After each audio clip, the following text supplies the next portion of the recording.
Good to be with you on this Tuesday evening. We've got some great questions and may have time actually for some live questions as opposed to those that are sent in ahead of time. This first viewer says, what if the people in the real love calls are not skilled at this real love thing? How can you be loved by people who don't know how? When I go to a restaurant and I order off the menu, I kind of have a picture of what it's going to be like. I mean, kind of have to, otherwise you wouldn't have ordered that thing. Pasta, for example. I get a picture of, the pasta itself being cooked just perfectly and kind of a combination of color and other appearances and texture and taste, and I kind of like a little spiciness to my sauce more than most people do. So you kind of get a picture of what would be perfect. And rarely is what is delivered to the table exactly what I would have pictured as perfect. So now I have a choice. I could be disappointed in what I got. I could call the waitress over and say, this is not what I was expecting. I could gripe to Donna or whoever else is at the table about how I saw this little imperfection or that little imperfection in what was ordered. Or I could choose to enjoy it. Usually more productive to make the latter choice. And the same is true in finding real love. Most of us have been without real love in many cases for a lifetime. And when we finally come across the definition of it, come across the concept, the idea of unconditional love, it's understandable that many of us want it to be delivered to us flawlessly by somebody who's always kind, caring, sensitive, wise, perfect. So that no matter what we do, they respond in the right way, and they always understand what we say, and they perceive our very thoughts. Well, that'd be nice, but kind of like in the restaurant, rarely do we get delivered to us exactly what we want. Wise men and women screw up. They're imperfect. They don't even really have to screw up. They don't have to make a mistake. They're just not us.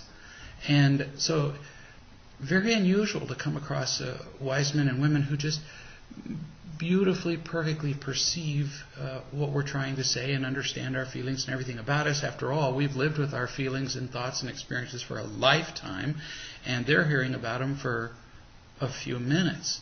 So it'd be quite a miracle if they did completely understand us.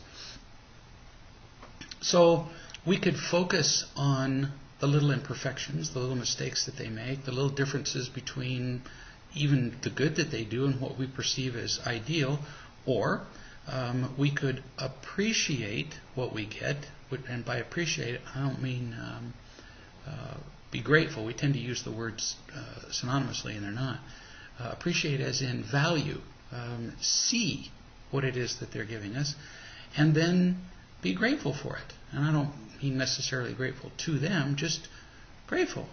If I express myself to somebody and they just simply respond with, whoa, thanks. They may not demonstrate any special understanding of me or sensitivity, but just the fact that they would receive what I said without criticism, without rejection, has value. That by itself does. Now, sure, they possibly could have given more, but boy, I can remember when I was first in recovery, first stopping drugs, and I used to call people 3 or 4 times a day, and sometimes you'd get just a drop of unconditional acceptance, and then the rest of it may not have been. The rest of it may have been advice giving or just misdirection, people confused about what I was saying. But if I could get just even a sense of feeling accepted, that was a heck of a lot better than nothing. And when we look for what is good, when we look for the feeling and don't pick away at the words that people say, it becomes wonderful what they give us. instead of just tolerable, even when they're not especially good at loving. But I can appreciate what they do give.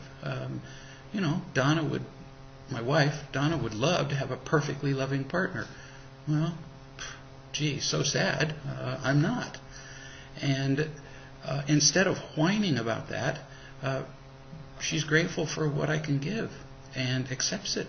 And it's delightful because she does that. So I would suggest that, you just keep telling the truth about yourself, and you look for these little glimpses of unconditional acceptance. Now, sure, you're going to find some people who are better at it than other people. Okay, well, as much as possible, maybe in the beginning at least, you'd want to spend a little more time with those people who understand you better. It's just, more fulfilling. I was talking to a couple recently, and she voiced some pain about, some experiences that they had experienced as a couple, some of which was caused by him and, some not. And, in the past, whenever she talked about how she was hurt, he would always interrupt to either defend himself or to say, well, I have my hurts too, which is very productive. And so he wasn't really listening to her. And on this particular occasion, when I was there, she mentioned some pain, and he didn't do any of those. He didn't talk about himself. He didn't attack her. He didn't defend himself. He just smiled and nodded his head and said, that must have been hard for you. And she just went on. She just moved on and kept complaining. And I said, whoa, stop. I don't think you know what he just did. Sure, he may not have been perfectly loving and sensitive and kind and incisive and insightful, and maybe, but notice he just changed his behavior as an indication of his being concerned about you. Well, that's loving. And she had missed it. She'd just blown off his attempt to love her. So, lots of us do that. When it's not delivered to us perfectly, we tend to just dismiss it as nothing. So I suggest to you that there are a lot of people that you will tell the truth to, and you'll be able to find mistakes or flaws, imperfections, insufficiencies. Well, now you got a choice. Enjoy it. Be grateful for it. Feel loved as a result of it. Be happy. Or, point out ways where they could have done it better. Way more fun to just sort of take it in. This viewer says, for the past month, I've been spending time with a guy, and I've been gathering information to determine whether he could be a potential partner, much like the Real Love and Dating book suggests. I've learned that this guy, whose name is Jacob, is Jewish and would like to raise his children in a Jewish home. But I was raised Catholic. I attend a Catholic church, and I participate in the Mass that's celebrated there. Though I do enjoy the time I spend at my church, I find myself to be more spiritual than religious. And I've never really thought about whether it would be important for me to raise my children in a Catholic home. My relationship with Jacob is different from my other dating experiences where the focus was the trading of imitation love. It's different than that with Jacob. But now I wonder if I should stop spending time with him until I decide whether I would be willing to convert to Judaism. Or should I keep being with him, gather more information about him, figure out whether he would be a good partner for me, and then decide whether I would be willing to convert. It's pretty important early on in the relationship to eliminate the deal breakers. Eliminate the things that you just couldn't live with. It doesn't make sense, for example, if you're looking for a whole bunch of things that you have in common with somebody. We love to bike and kayak and collect stamps and, moonlight strolls. And then, 2 years into a relationship, discover this guy can't tell the truth about himself. He can never be wrong. Because it doesn't matter all the other things you have in common if you can't do truth-telling and unconditional loving. So there are things that would break the deal, that would keep you from getting married, and you have to deal with those, maybe not on the first date, but early. in the relationship, certainly before you decide to get married. And I've watched this again and again. Some people, when it comes to religion, some people can change religions like changing clothes. They'll go from one church to another, and it's really no big deal. And in that case, two people of different religions, it may be a non-issue, maybe nothing. So if it really doesn't matter to you, then just keep dating him and see where it goes. But it sounds like it does, or you wouldn't be asking this question. You've been going to a particular church all your life. You've been attending the Mass. You're involved. So you'd want to figure this out now, whether this is going to be a stumbling block or a deal breaker. So I would suggest not necessarily stopping your association with him. You may be able to do both at the same time, but I wouldn't be in a big hurry to race further down the relationship path until I'd figured this out. So you might want to, for example, because if he's serious about this, raising his children in a Jewish home, you're going to want to find out what that looks like in detail. And so most synagogues that I know of, the rabbis conduct classes for non-Jewish people, for the Gentiles. And ask if you can meet with the rabbi. Say, look, I want to take these classes. I want to see what it would take to convert. I want you to tell me in detail what it would be involved in my being Jewish, attending synagogue, raising my children in a Jewish home. And you'll also discover that there are considerable variations in what people call following Jewish customs. So you'd first have to find out from your husband, what would be the best rabbi that would be consistent with his beliefs, because most contemporary Jews live quite differently from Orthodox Jews, for example. So you don't need to find out what it's like to be Orthodox if your husband isn't. Just figure out what particular kind of Judaism he follows. Then be trained in that. And figure out if you're really comfortable, which is different from saying, well, I could tolerate that if I loved him. Because, honey, if that's your attitude, then the first time you have a fight, the first time you don't feel loved, you are going to throw that in his face. Well, I converted to Judaism for you, and it'll become a thorn. It'll kill you and certainly hurt the kids. So this would have to be something that you're just thrilled about and really want to throw your whole heart and soul into. If you don't, it's going to be a stone in your shoe, all your relationship. And, if you're taking a long hike, 100-mile hike, how big a stone do you want in your shoe? It's not like you want a medium-sized one or a little one. You don't want any at all. So before we get married, before we commit to a relationship, we really want to examine all the stones. Religious differences, our opinions on sex and its role in our relationship, parenting, relationship with in-laws, truth-telling. Those are just kind of a handful of things that I can think of that just tear relationships apart. Figure it out now. Don't figure it out when things are awful. Because when things are awful and people aren't listening, they don't figure things out well. Everything becomes a bullet or a hand grenade. Just a brief aside. Next Tuesday, I'll be in Europe. And so we won't have the video chat next week only, but then we'll resume the week after that. This next question is more suited to adults, more of a sexual question. So if you've got, your 6-year-old who's watching the chat with you, which is appropriate most of the time, actually, probably not a great question to have your 6-year-old listening to, unless you're considerably more libertarian than most. This viewer says, okay, this is a pretty embarrassing topic. I don't even want to address it with any of the real love coaches that I know. So please do not use my name. And Sharon, I would not do, no, I'm just teasing. That's not her name. She says, I've been trying to avoid getting and protecting behaviors. One of my getting behaviors has been to use sex to get imitation love out of men. I usually jump too early into having sex in relationships. Well, duh. If you don't know what real love is, then you use whatever you got.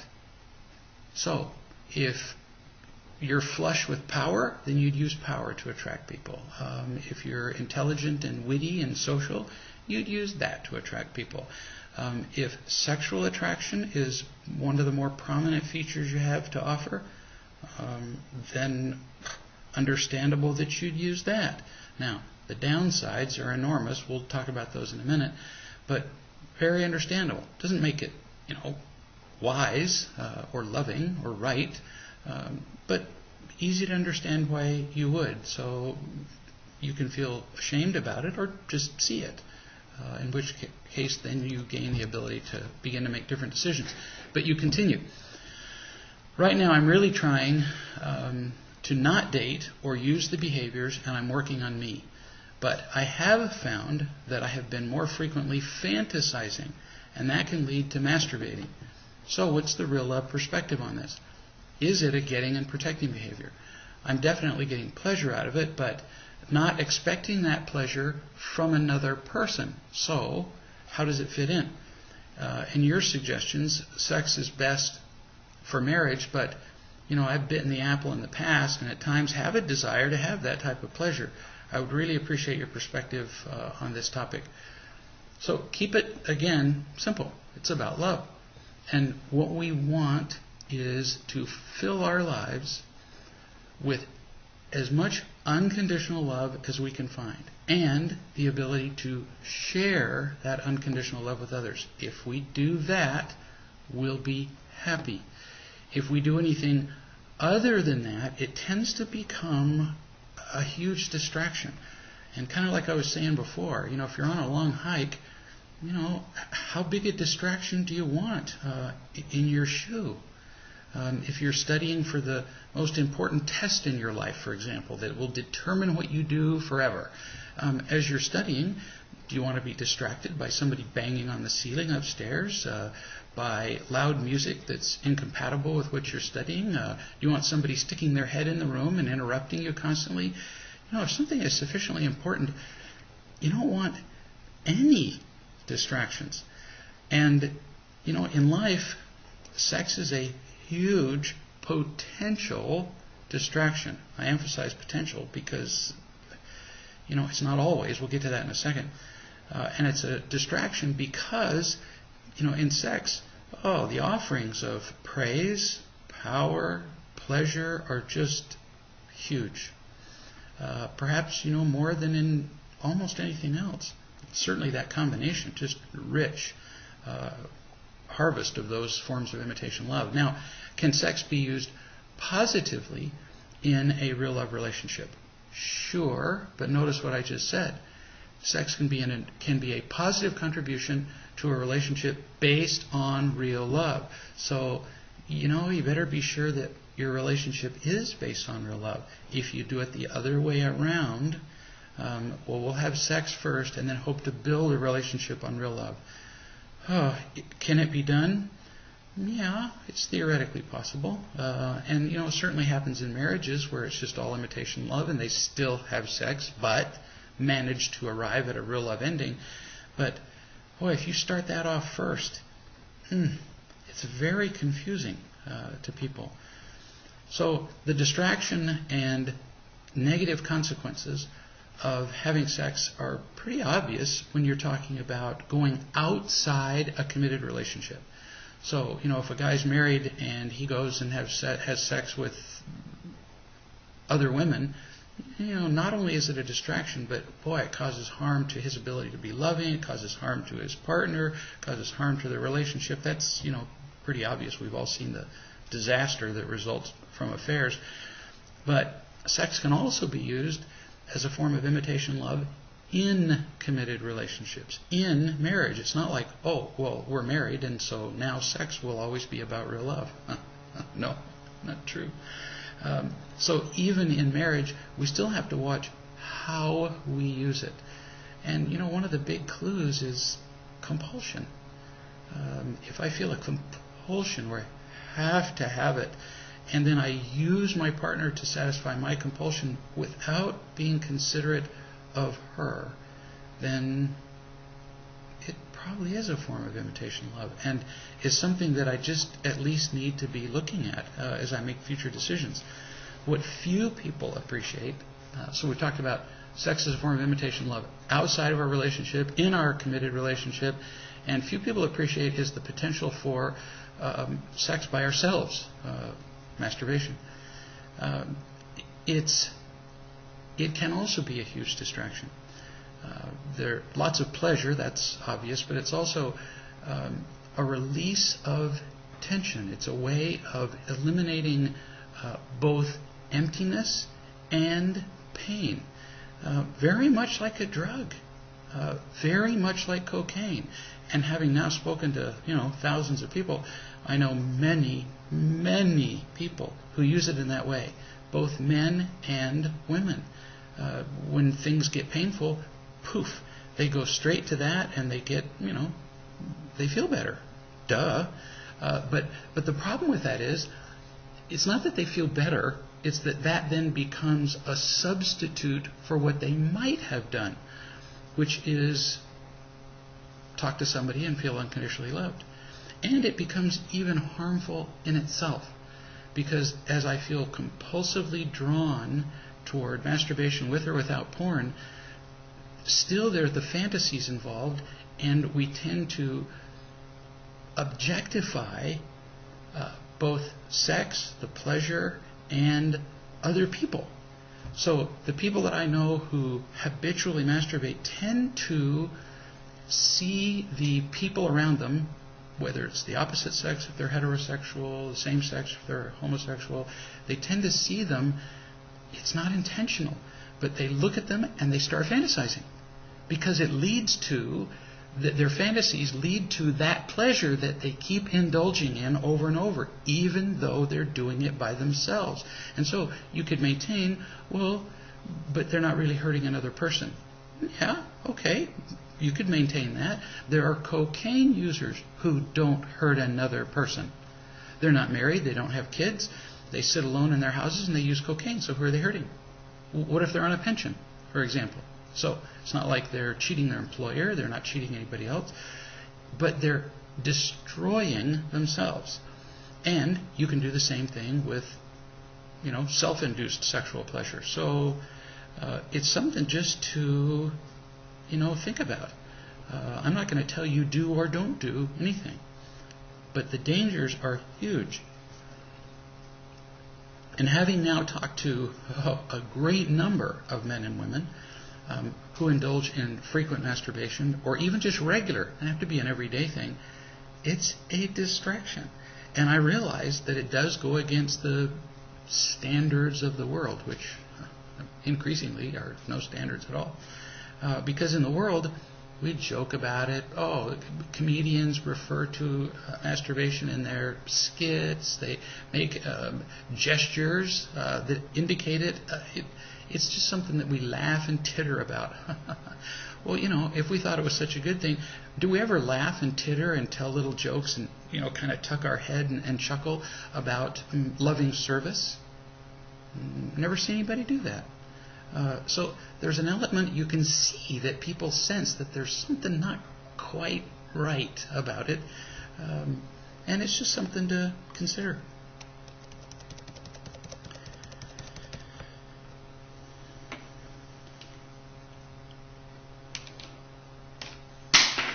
Let's see if we have any.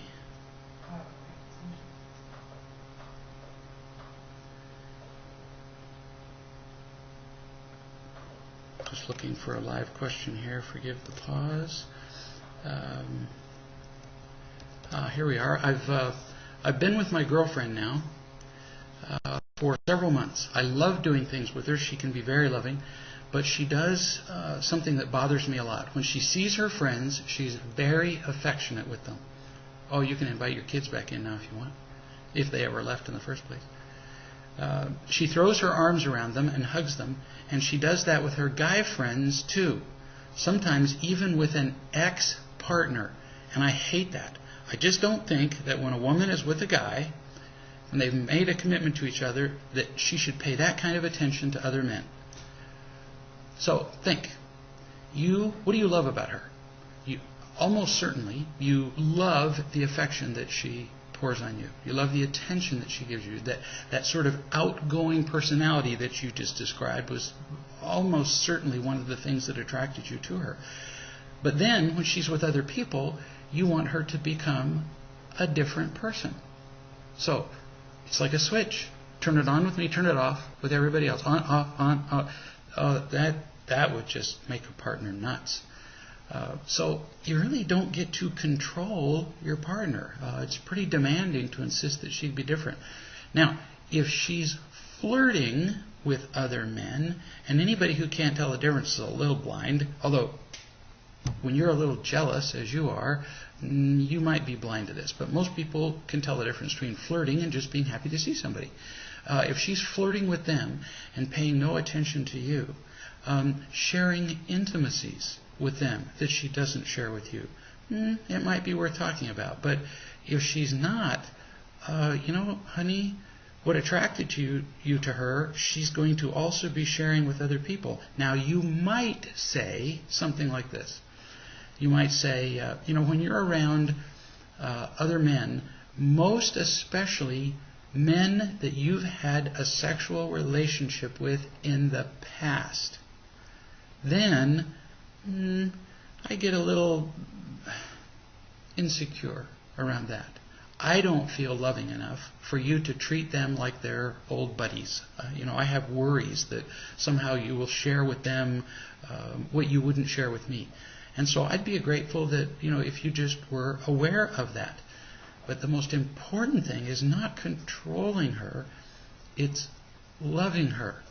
If you unconditionally love this woman and accept her, and you're happy for her being happy and happy that she has friends and support her and care about her and understand her, you think she's going to be unfaithful to you and go with some other guy?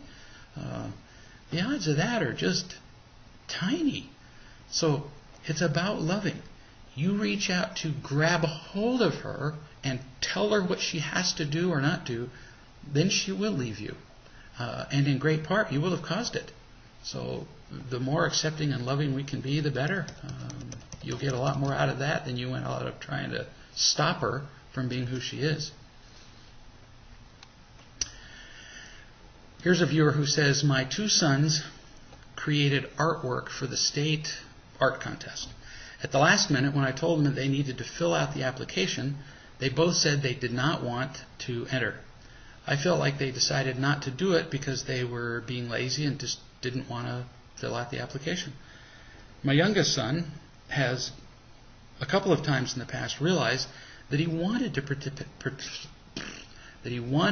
participate in something when it was too late, and usually after a lot of protest. Neither would tell me why they didn't want to apply. I found myself irritated, so I told them that they could do what they wanted. I'm finding it very hard to let go of. I know I'm afraid that they're going to change their mind when it's too late. I guess I don't want them to feel the pain of losing out. How do I address what seems to me to be laziness? I've noticed a pattern of that in this situation while letting go of having them participate. I know I have to get more full because in this moment I'm not. Most often, strike the most and then often, when children appear to be lazy about a thing, what they're telling you is that that thing isn't rewarding, or it's frightening, or it's frustrating, or it's whatever. And so they react to it by just kind of going, no. Because rarely will a child come out and say, oh, Mother, I'm not going to enter the art contest because I'm afraid that somebody will laugh at my work, criticize me, ridicule me. I'm afraid I might lose. In other words, as a result of entering, I might feel worse than I do now, which would be the most common reason for people not to want to participate in a contest. What child is going to have the courage or the insight to tell you all that? And so instead, you'll say, well, fill out the application. And they'll go, oh, do I have to do it now? That looks like laziness, when it's really just fear. Now, sometimes laziness is just laziness. When your kids are watching TV and you say, well, let's all go out and dig a ditch together. That's harder work. But there's a lot of fear involved in entering any contest, because unless it's different from most contests I know, like in athletic contests, 10 guys run a race, and oh man, you see the guy who wins, and his arms are outstretched and he's going woohoo, and they take a little picture of him with a wreath of olive leaves on his head, well, laurel leaves actually, and everybody says, oh, isn't that cool? They don't focus the camera on the other 9 people who lost, like in a marathon. My goodness, one guy wins and 2,000 people ran 26 miles. That's pretty cool. Somebody once said, and I think it was Vince Lombardi, but I'm not sure, losing feels worse than winning feels good. So a lot of people, unless they're very sure of themselves and feel just confident whether they win or lose, or unless they really think they're going to win, they don't want to expose themselves to losing. It's one of the biggest reasons that people don't like to, people are afraid of public speaking, for example. If they knew everybody in the room loved them, cared about them, couldn't possibly be disappointed or laugh at them or criticize them, public speaking would be nothing. But we're just frightened that we're going to get up there and screw it up. And if you do a piece of art, it's going to be posted up on the wall and everybody's going to see it. So now people come by and go, oh, or I guess the worst thing would be for a kid who's drawing a picture of something, what's that? When I was a kid, that's what people always said. I'd draw a house and they'd ask me if it was a dog. So, pretty scared. So it could be laziness, could be a little of that in there. But see, after they've created the artwork, that's the hardest part. Filling out an application is nothing. Now, you might say, so is it just filling out the application? The most important thing to say is, I don't care if you enter. Now, my guess is, knowing you, that if you ask them, like you just said, they wouldn't tell you why they didn't want to enter. Well, of course not. They were afraid of being criticized by you for that too. See the problem? So, you stand over a kid and go, why do you not want to do this? What do you think he's going to say? I don't know. Because every answer he gives you isn't going to be good enough. So if the kid says, well, I don't want to do it because I'm afraid, and then the parent says, oh, you have no reason to be afraid, we argue with every reason they give us. So in many cases, kids have learned not to give us any reason at all. So they don't have to hear us put them down and criticize them and tell them how they shouldn't be this and shouldn't be that. And so they just withdraw, which is what you're describing here. Withdrawing from the competition, withdrawing from giving you a reason. So if you say to a kid, I don't care whether you enter the contest. Don't enter the contest. But I notice that you're reluctant to fill out the application. I just want to learn about you. Now, I've done this with parents, so it's not hypothetical. I just want to learn about you. No matter what, you don't have to enter the contest. Are we clear on this? Is it because the application is too much trouble? In which case, I'll be happy to fill it out for you, but I don't care to. It's up to you. If you want me to, I will. You don't, I won't. Or is it something else? Afraid that people will say something about it. Sometimes you even have to supply them the reasons. On the whole, it's pretty insane for an adult to say to an 8-year-old, why did you? That implies that somehow 8-year-olds sit when there's a decision to be made and go, I could do this and I could do that. Here are all the reasons, and weighs it out. They're not that complicated. So asking an 8-year-old why is kind of crazy in the first place. They just don't think about it that deeply. But if you want to gather information, fine. They'll usually answer your question if you don't have an agenda. But in this particular case, if they don't want to do it, you just say, not a problem, you don't have to. And they won't give you a reason, so you don't insist on one. And you say, now just understand that if we get close to the contest, and then you say, oh, I want to submit my drawing, it will be too late. because the deadline for the contest applications is blank. And if you wait 2 minutes past that, it'll be too late. Also, if you decide to fill out the application the day of the deadline, it'll be too late, because I'm not going to run around here like a chicken with my head cut off and do it for you at the last possible second, because it's do it now or not. But that's your pick. You have to genuinely not be attached. It's not being attached to something when there's a reason for it to matter to you. That's when they feel loved. So let it go, darling.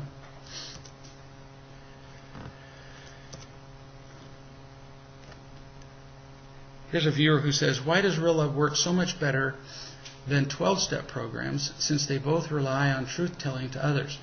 Oh, that's easy.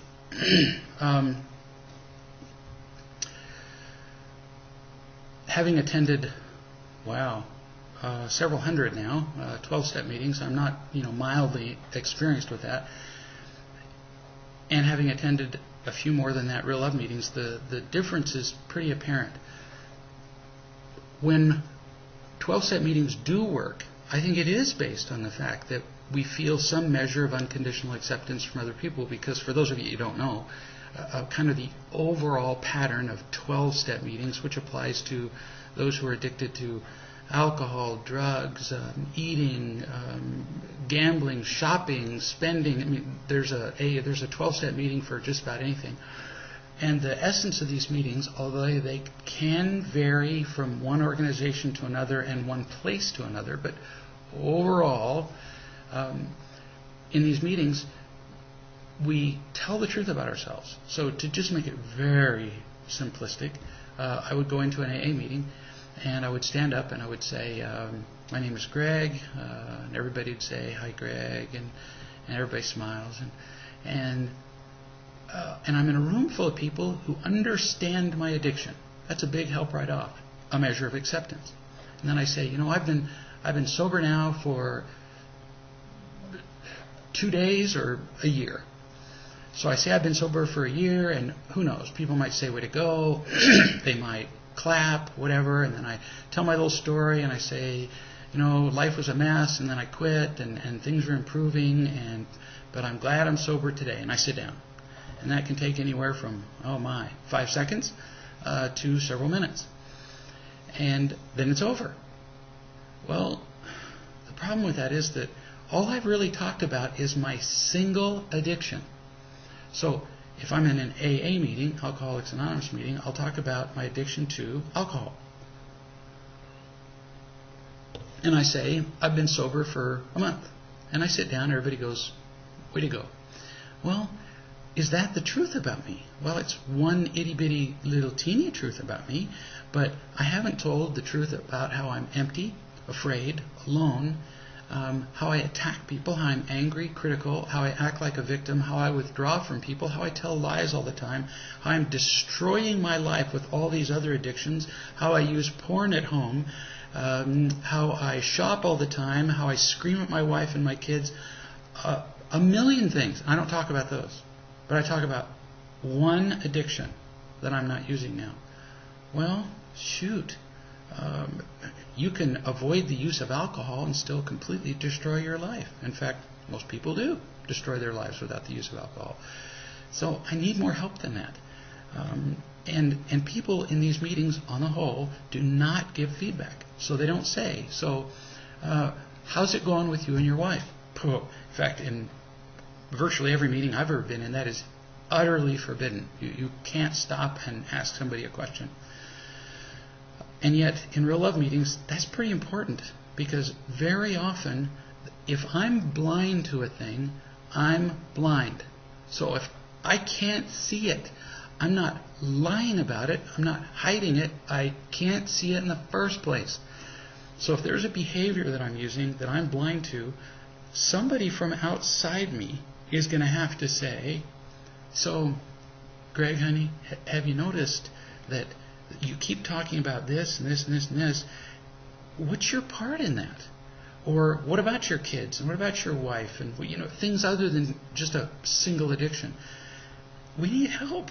We need feedback. We need to know that people understand us, and not just, I'm an alcoholic. In fact, I don't even believe in that statement. I am an alcoholic. It sounds like I have a disease. It sounds like that labels who I am as a person. No, I use alcohol to numb the pain in my life. Oh, now, see, that's informative. Now we've gotten to the root problem, which is the pain. So what's the pain about? Now we get into some really serious foundational solutions, as opposed to just, well, then just one day at a time, just quit drinking. Well, that works for some people, but not usually for long. The overall success rate of AA, and I can't speak to Gambling Anonymous because I don't know that studies have been done about that, but in AA, long term is about 5%. So that means 95% of people go back just to drinking. And of the 5% who are sober from alcohol, how many of those continue to destroy their lives with all the other addictions? Well, nobody's done any study on that, and I don't have the time or money to do it. But I can bet you that it's just enormous. So people just need a more active form of loving, as opposed to just listening, which is what on the whole happens at AA meetings. Now, in defense of 12-step programs, there's more to it than just the meetings. And if people really work the entire 12-step program with a sponsor, whoa, now we're talking about some listening that can make much more difference. But very few sponsors understand the concept of emptiness and pain and not feeling loved, and are able to help people in these deeper ways. And so that's why overall, I recommend that people who are severely addicted to alcohol, drugs, or whatever, do go to a AA meeting every day for a year. Get involved, but then find what's missing. And I don't mean wait to the end of the year. I mean during that time, and then afterward, continuing to go to AA meetings. If you want to go to help other people find sobriety, go for it. But on the whole, we need to fill up that emptiness, which is the cause of the addiction. And it's the cause that needs to be addressed. And that's why, if people really embrace real love, they tend to do very well with this, with addictions.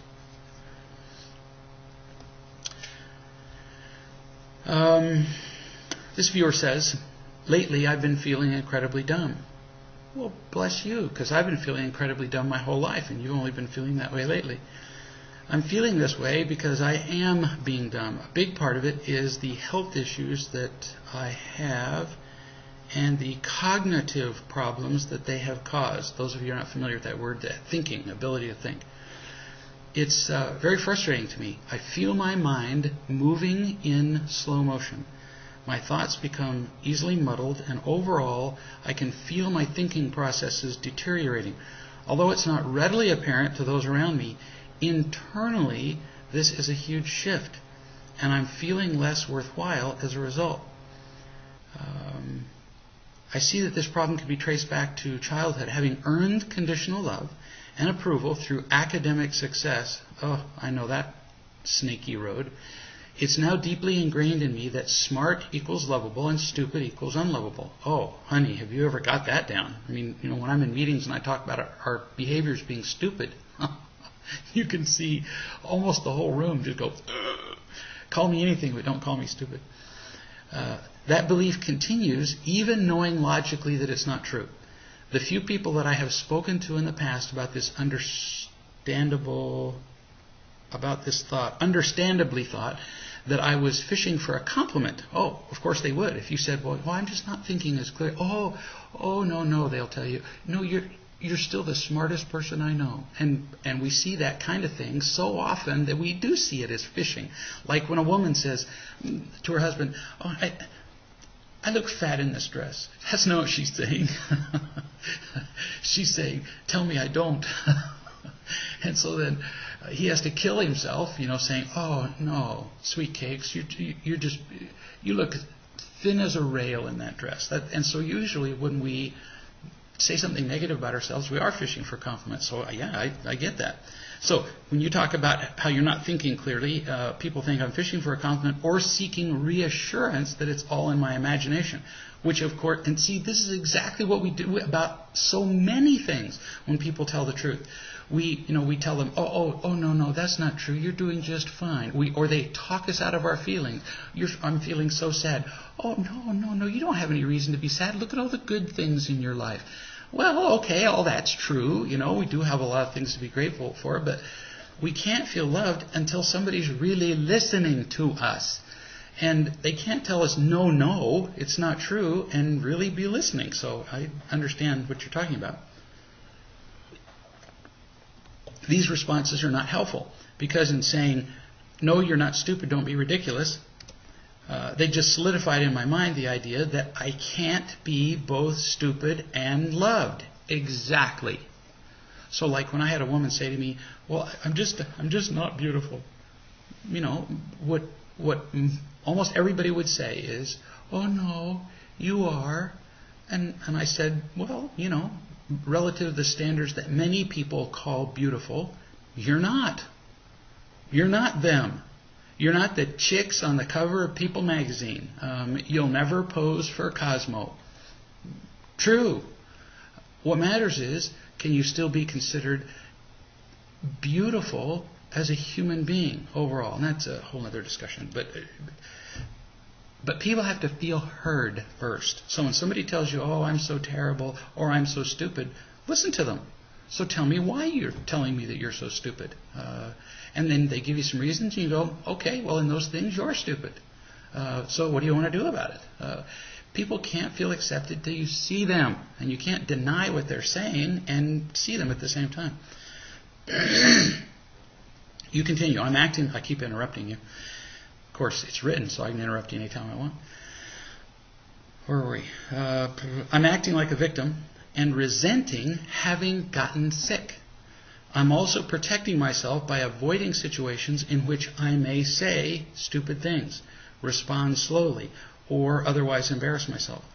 Obviously, when I am this concerned with my own image and impression, I cannot unconditionally love others. True. Brilliant of you to see. When I'm worried about me, and what are people going to think about me, there's no way I can be loving you. Way too filled in my head with me. I don't know how to stop caring about this.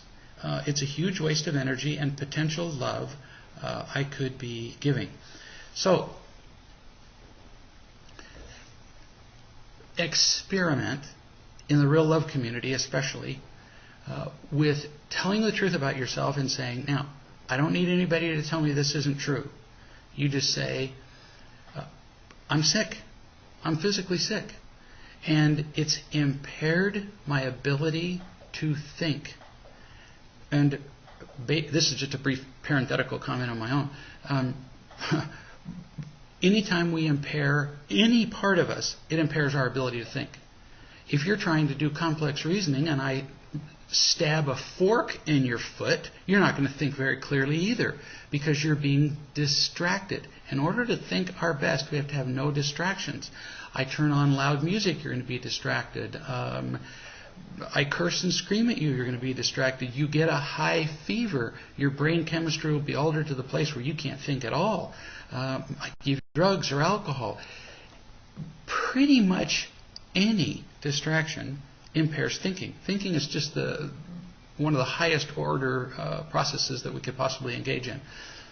I can think of things that will keep us up longer, but I can't think of anything from the outside that makes us think better. So almost everything is a distraction. And if you're physically sick, you're distracted by your illness, you're distracted by your worries about your illness. The illness almost certainly causes some changes in your overall body chemistry, which would include your brain chemistry, which would keep you from thinking clearly. So rather than denying it, you say to some people who can understand, or even just practice saying it to anybody so you can find the people who can understand, and you tell them, I'm not. Now, don't sugarcoat it for me. I don't. And it worries me. Tell them what you're worried about. Get into the tender part of sharing your soul. Because the illness, That's just something that happens. Illness just occurs to people. Sometimes it's a result of our choices, but all right, so you got sick, it rains, a tree falls on your head. I mean, stuff just happens. What's important is to talk about your reaction. That's you. Your illness isn't you. Your addiction isn't you. The car accident you were in isn't you. The rain falling on your head isn't you. Your choices are. So, and your feelings. So you tell people, this scares me. I'm scared that I'm never going to think normally again.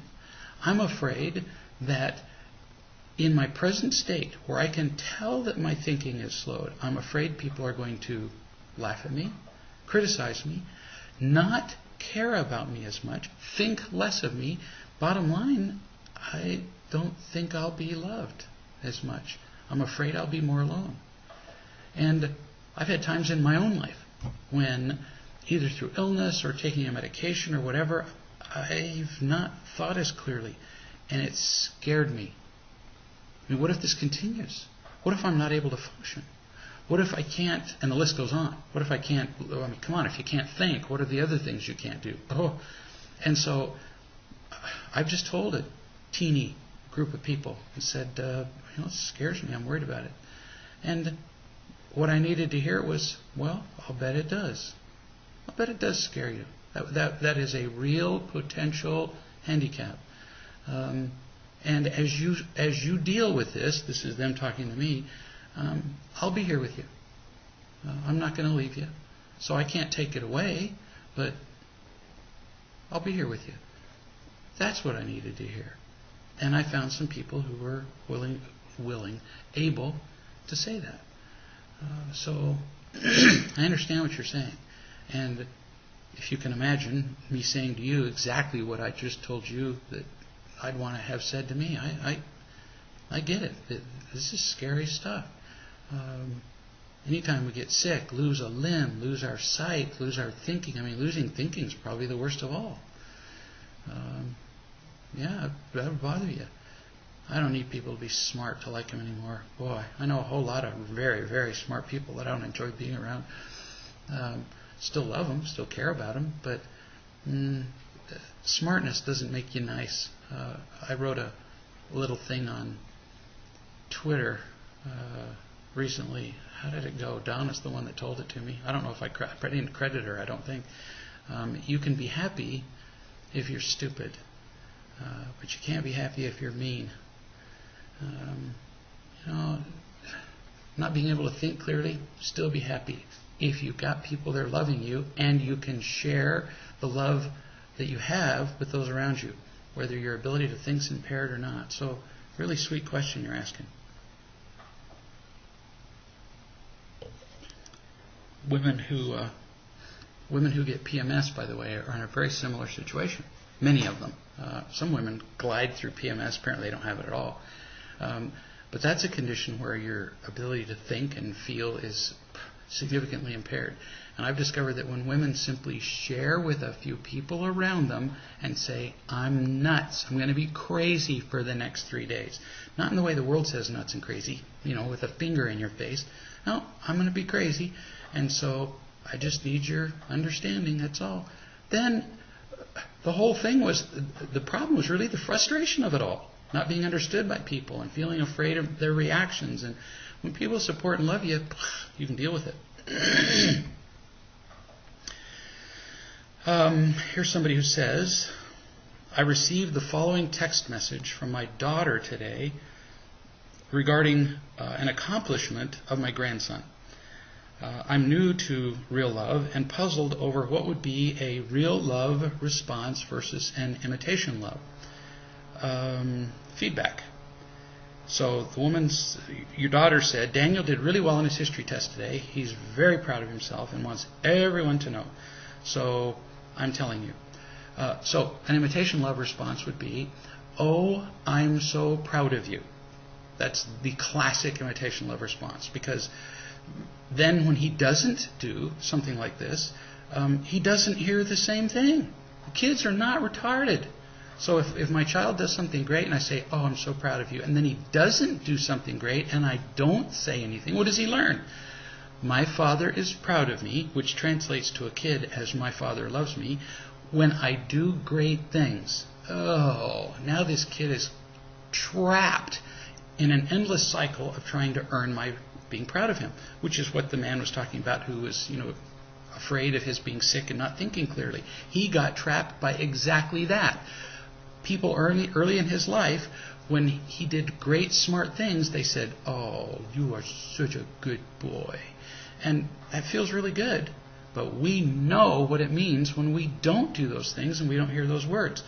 So I'm so proud of you being an example of imitation love feedback. If the child were saying to me, I did really good on the history test, an example of a real love feedback would go, well, tell me about your test. What did you learn? What were you studying?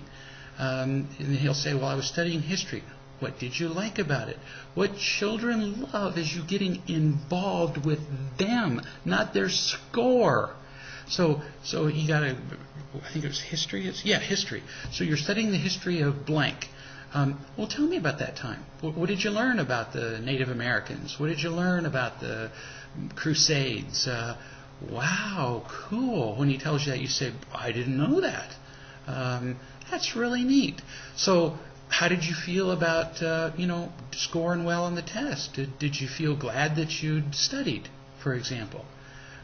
See, what you're doing is you're showing an interest in him. All of these are questions about him and what he's doing. And the kid is just tickled. So, my grandson does this. He says, I'm the quarterback on the football team. And instead of going, I'm so proud, I go, well, how are you enjoying that position? So what do you do when this happens? And so tell me about your last game and that. And the kid goes, boy, my grandpa he loves talking to me. He asks me questions. He lights up when I'm around him, no matter whether I succeed or not. I don't refer to, oh, wow, you're the quarterback, whoa, or you scored an A, or no. And if it's your daughter telling you this and says he just wanted you to know, then you'd say, oh, I'm so happy for him. Is he enjoying that class? Tell him for me. So you say, tell him for me that I asked after him, and that I'm just really glad that he's enjoying his class, not I'm really proud of him. So, boy, when you understand real love, our responses to accomplishments are so different, and it can make such a difference to the kid. So we're at the end of, this was fun. We're at the end of our time, though. So I look forward to seeing you all, not next week, because I'll be in Europe having fun. And I'll see you 2 weeks from today. And between now and then, remember that it's always about real love. See you then.